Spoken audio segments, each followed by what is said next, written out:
Hello, scholars. You have been doing so much critical thinking lately, and this means that you're putting more thought about your thinking and you're making choices based on thinking.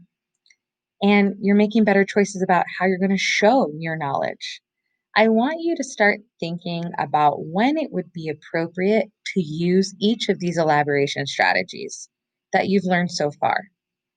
Sometimes it's better to use the compare and contrast strategy. Sometimes it's better to use the explain why. And sometimes it's going to be better to use the before and after strategy. So I want you to start thinking about when each strategy is best used. I also challenge you to combine the different strategies as you see fit. Remember that you are like a lawyer and you need to make your argument and your elaboration as clear as possible because it is then that your audience will understand your point of view and believe your claims are credible. To get you thinking about what the before and after strategy is, I want you to consider a scenario. How many of you have a younger brother or sister? Do you remember what life was like before your sibling was born? You probably had your own room and your parents probably spent more time with you, or maybe you didn't have someone messing with you and bothering you and interrupting you, or using your toys, or having to share your bathroom. Then your little brother or sister came along. What happened then? How did your life change? When you think of life before and after your little brother or sister was born, you are using the before and after strategy. So let's talk about what the before and after strategy is. It's very similar to compare and contrast. If you look at what before means, something happened prior to something else. That's a lot like the before event, a cause or a cause and effect as well. Okay, so it's like a cause. So something happened before something else. After is result. So again, that's very similar to comparing something to things by saying something happened before and after another. So you're kind of combining your compare and contrast strategy with your cause and effect strategy here. However, the before and after strategy is really great for elaborating differences between time periods. So, this is really useful in social studies classes, maybe even science classes when you're talking about inventions and advancements in science, or when you're talking about changes in a character or an event, changes in the plot of a book, or even in your own life, changes that happen in your own life. Take a look at this example of using the before and after strategy to elaborate. This person wrote, cell phones should not be allowed in the classroom. They are a distraction to the learning environment. Because cell phones haven't been around forever, they knew that they could use before and after strategy to help elaborate and show how it is that cell phones being a distraction means that they should not be allowed in a classroom. So they wrote, before cell phones existed, schools ran smoothly with just landlines. But now cell phones have become a problem, with students using them at inappropriate times. You can see that the before and after strategy is really an effective way to show people what you're thinking and prove the point that you made in your claim that phones should not be allowed in a classroom. So, how are you going to do this? As always, you're going to think about the question. You're going to make sure you understand what the question is asking you, and you're going to write down your A and your C using the appropriate strategies. When it comes time for your elaboration, I want you to think, what was the character like at the beginning? Or what was the character like after? If it's asking you a question about a character, if it's asking you a question about life, what was life like before? What is it like after whatever event happened? If it's asking about a change, any change, a change in um, the life cycle or a change in plot of a book, ask yourself, what has changed since this event happened? Or how was life in whatever period of history compared to how life is now? Once you have the answer to that question, you can ace your response using one of these sentence starters to elaborate.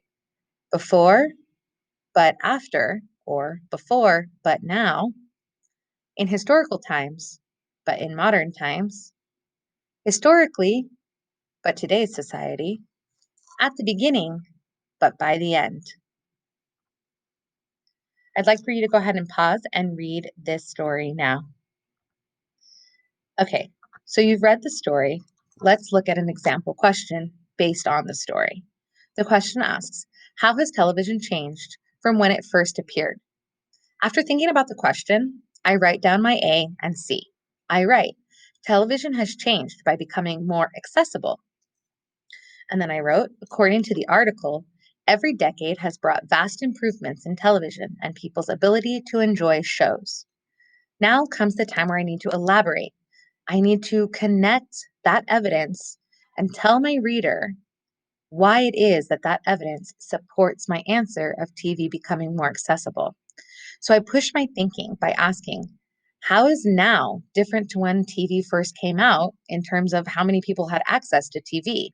Another way of saying this is, how do people have more access to TV now than they did back when TV first started? Or how is that access different? I can ace my response using my before and after sentence starters. And I write, before, only an elite few could see a show. But now, millions of people all over the world can view shows in high definition anytime and anywhere. Do you notice how I use the before and after strategy to show how my evidence supports my claim? Keep in mind that elaboration can be more than one sentence. It's also a good idea to combine multiple elaboration strategies to prove your point. So you can always write another sentence using of elaboration using a different strategy that just makes your point all the stronger. Now I want you guys to try or us to try together. Has technology improved our way of life?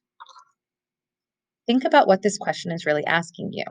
What does improved mean? And what do they mean by way of life? And also, what kind of technology? Lights, phones, computers, internet? Think about the question and what it's really asking you. Once I've thought about that, I've decided, yes, technology has improved. So I write, technology has improved our way of life. Now I need some evidence. Remember, evidence I need to be able to seal in a bag. I write, one reason is now we have access to so much information. And this is obviously evidence. It's not my opinion, it is a fact. You can go anywhere and observe and look and see people accessing information using their cell phones. I push my thinking by saying, what was life like before we had cell phones that we were able to access information with? And so I decided to use the before and now sentence starters. Before, people had to go to the library and take out books to do research. Now, we can access many different kinds of resources on our phones. Let's try one more time with you guys doing it now. What is one of the most life changing events that happened in your life? Think about this and then answer using this sentence starter. One of the most life changing events for me was.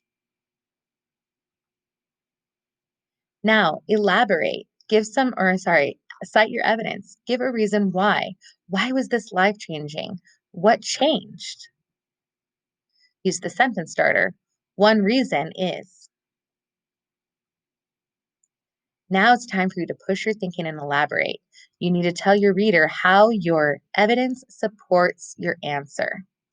So you can use the sentence starters before and but now. Go ahead and do that. Here's an example of a life changing event put into an ACE response. What is one of the most life changing events that happened in your life? One of the most life changing events for me was having my daughter. One reason is that there were now three members of my family. Before she was born, it was just my husband and I at home, but now we have a rambunctious little girl living with us. This is how we use the before and after strategy to elaborate our thinking. Don't forget to push your thinking and connect everything together. This is really important when you're talking about events that have changed over time, such as technology improvements, scientific discoveries, historical periods, and comparing them with today's society, or maybe even the change of a character throughout a book. These are all great instances when you can use the before and after strategy.